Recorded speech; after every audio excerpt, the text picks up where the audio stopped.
нахуст нобовар ба барномаи мо хуш омадед ва мехостам бипурсам ки ширкати радиои Азия Плюс тасмим дорад то охири сол маросими таронаи сол ки дар гузашта бо номи суруди сол машҳур буд баргузор кунад ва шумо яке аз довталабони асосӣ барои пирӯзӣ дар ин маросим ҳастед.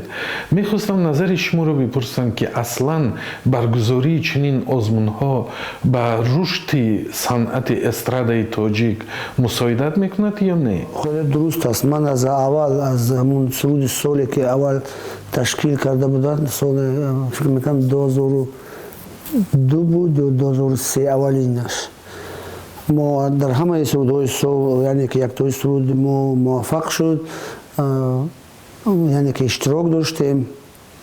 خب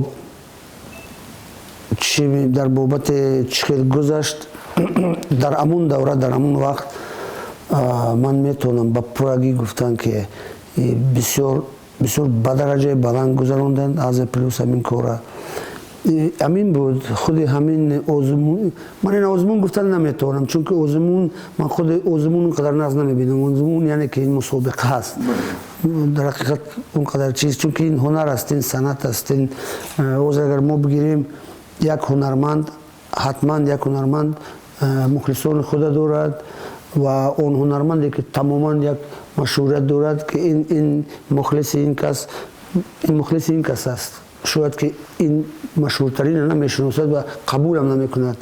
یعنی که این مسابقه آزمونه یعنی که یک سروده که در طول سال پیدا شد و خیلی مشهور شد و قابل قبول مردم شد و ما در همون دوره در هر سال یک تا سرود ما قابل قبول مردم شد و خیلی مشهور هم شد و برای هنرمندان تاجیک همون دوره بسیار یک تکان خوب بود تکان بخش بود.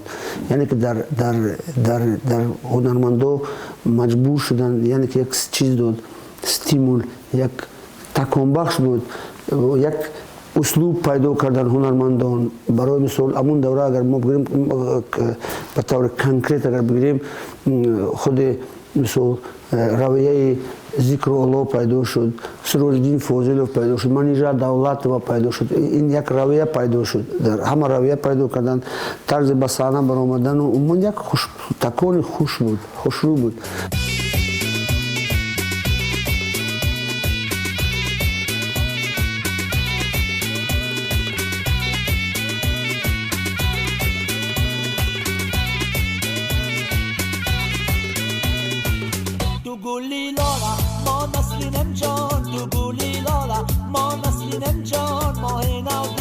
جمالت بینامه ماه نو دیده جمالت بینامه تو گلی لالا ما نسرینم جان تو گلی لالا ما نسرینم جان ماه نو دیده جمالت بینامه ماه نو دیده جمالت بینامه بعدتر استا شاید نمیدونم چی شد گم از بین رفت همون چیز و امروز که دوباره میخواد از پلوس این چیز رو برقرار کنند خیلی اقدام خوب است ولی یک مفهوم است مفهومی که چی میگن فرمت با فرمت امروزه با چارچوب با یک البته که بسیار خوب میشد که با درجه عالی که عصر 21 است یک طلبات مخصوص خوشبختانه تالارو داریم. اون دوره که این سویت و این آرایش صحنه یاد دارم تو بعضی وقتا از الماتا میوردن از مسکو میوردن امروز خوشبختانه این چیزا دسترس هستند. در گذشته شرکت آزیا پلوس چنین یک مراسم سرودی سال برگزار میکردن ولی مقامات سپس تصمیم گرفت که خودش برگزار میکند و آزیا پلوس مدت چندین سال از برگزاری این مراسم محروم شد.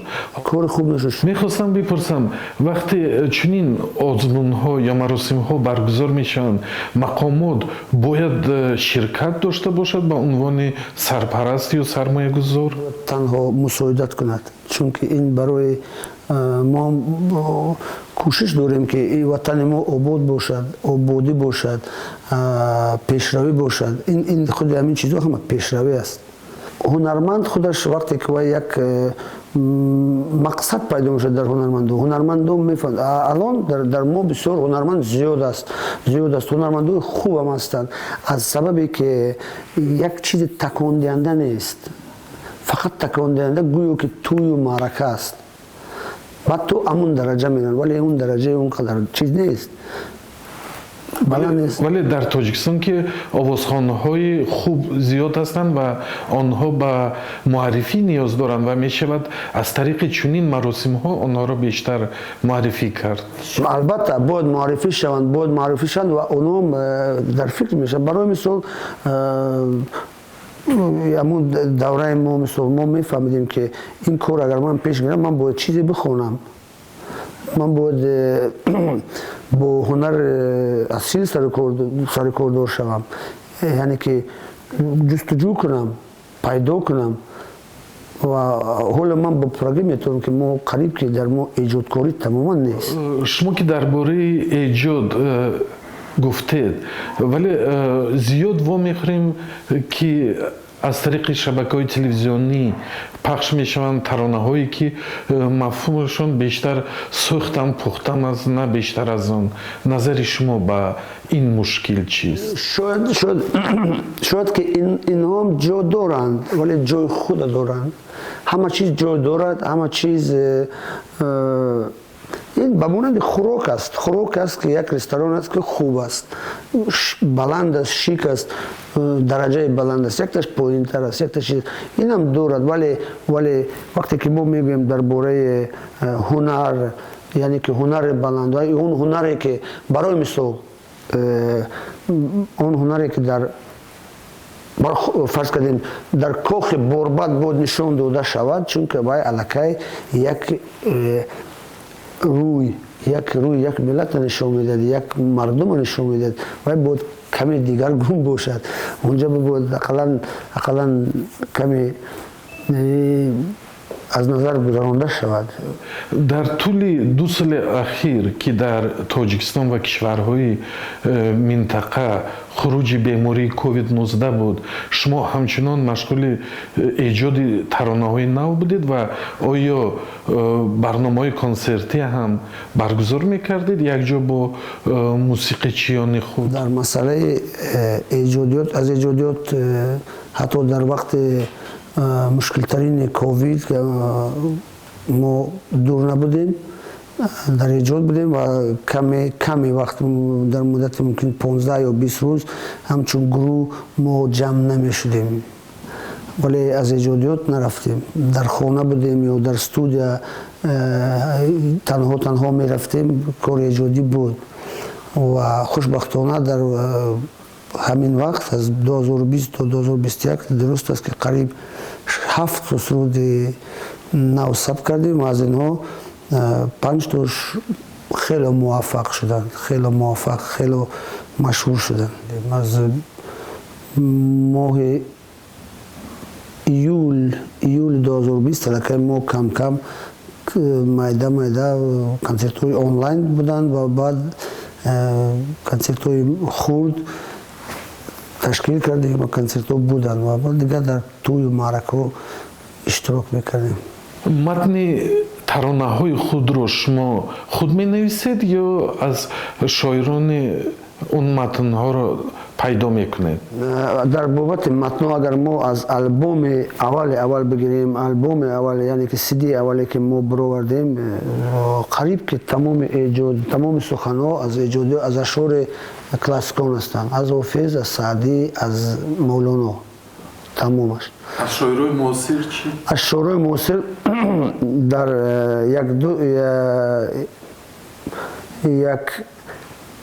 در آلبوم اول اگر بگیریم در یک سرود با یک برادرمون اسام‌الدین با اون کس کمی 1-2 تا روایات نوشتیم نو یعنی که معاصر و در 2 جا من سخنان خودم نوشتم و در سرودهای بعدی لکه خیلی کار کردم با شاعرای معاصر به مانند عطا میرخواجه یک جوان دیگر شاعر نوقلم از نعیم کریم و از استاد خدا رحمتی سردار ادار بسیار سخنو گرفتم و باز در بعضی جو خودم هم نوشته میکردم سخنهای جو شاعری هم میکنید؟ کم میکنم و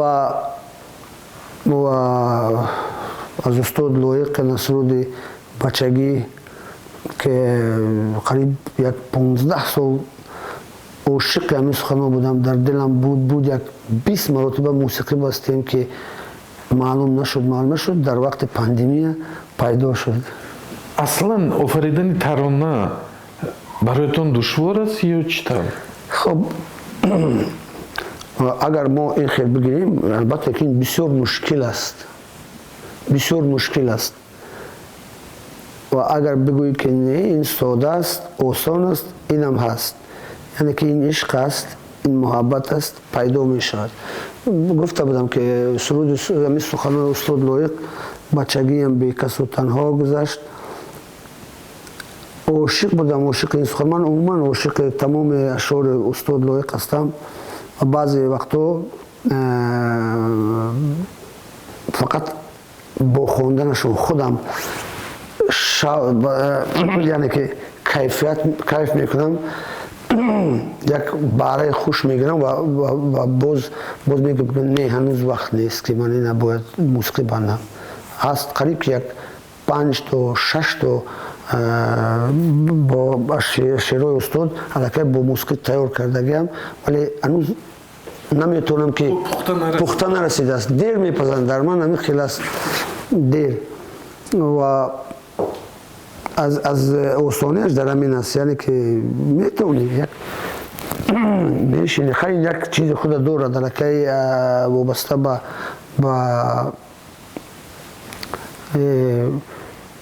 امون محبت، امون شوق زیادی که به موسیقی داری، به شعر داری، به سخن داری، امون استا تو رو میبیورد به همون چیز، نزدیک میکند. سرچشمه ایجاد شما چی است؟ این کوهستان بدخشان یا خود محبت به صنعت و خواندن مطالعات زیاد؟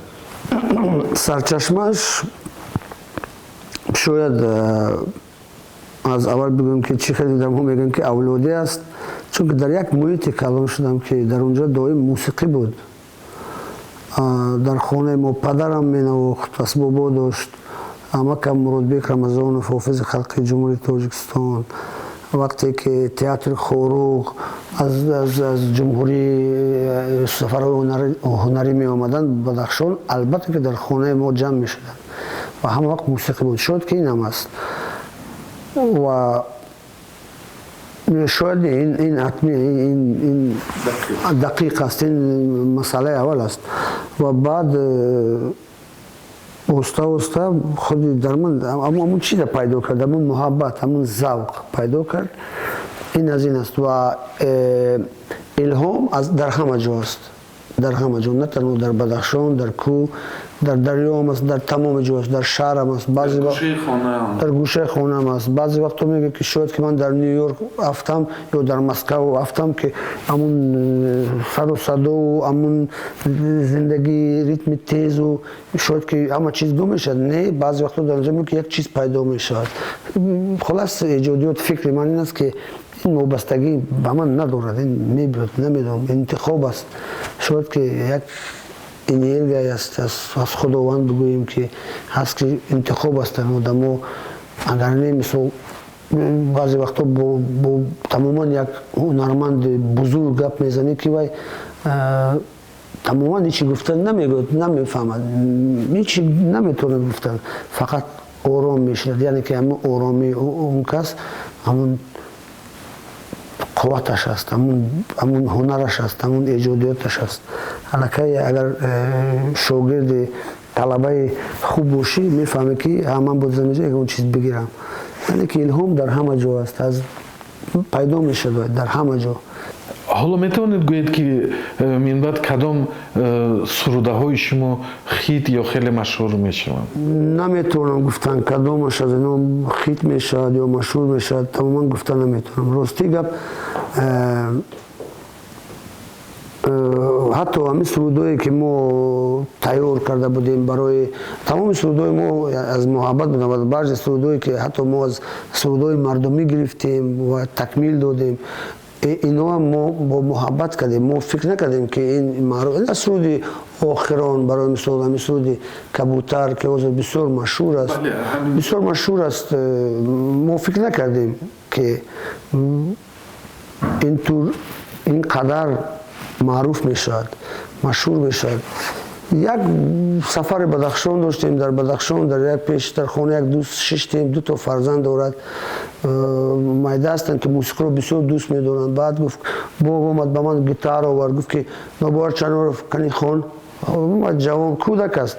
баъд ман хондам яки суруд хондам, ин суруд хондам, баъд яке ҳамин суруда мехонам, чунки суруд дар Бадахшон мехонам аз Маҳдикурдӣ, вале тамоман бо як ритму, бо як сабки дигар.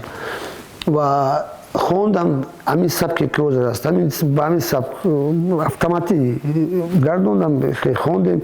яке мебинем ки барамон кӯдакҳо бисёр маъқул шуд. баъд омадем душанбе, бо ду бор хондем, се бор хондем. баъд гуфтем ки бачаҳо кали ҳамакаса шиштем. баъд инша кардем ва аввалаш ки сар мешавад, ин мусиқа аз кинофилми муҷассама ишқ буд, муҳаббат, аз филми Умед Мирзоширинов. ва мусиқӣ аз устод Далер Назаров аст. ва баъд фикр кардам ки кани ҳамин чиза маъқул шуд, яъне ки ман фаҳмидам, дидам ки ҳамин чиз бармехӯрад бо ин чиз. баъд бо устод Далер гуфтам бародар ҳамин чиз ман ҳамин истифода кардам дар ҳамин суруд мумкин гуфт албатта. баъд гирифтем инча кардем. мана хел яъне ки мо ин аз муҳаббат кардем, мо хеле кор кардем ва суханош тамоман дигар чиз буданд. ва он шоир бо вай гап задам. баъд як бор хондам, тамоман бо забони бадахшонӣ буд.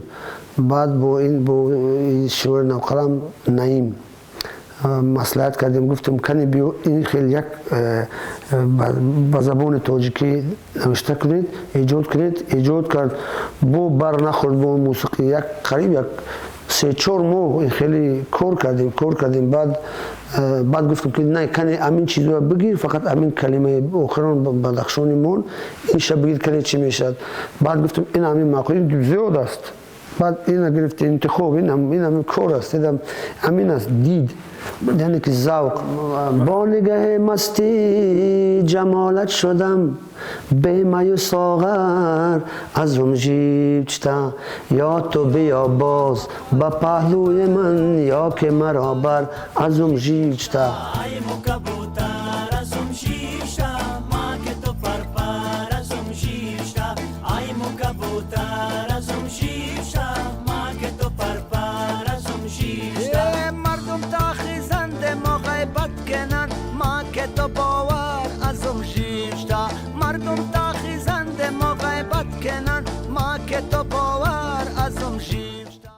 эрод мегирам баъзе вақтҳо бо ҳунармандон. ин ҳамон қадар дуруст нест, яъне ки гӯш додан дар кор аст. чунки дунё тағйир мекунад, дунё ҳама вақт дар тағйир аст. мусиқӣ албатта дар тағйир аст, эҷодиёт дар тағйир аст.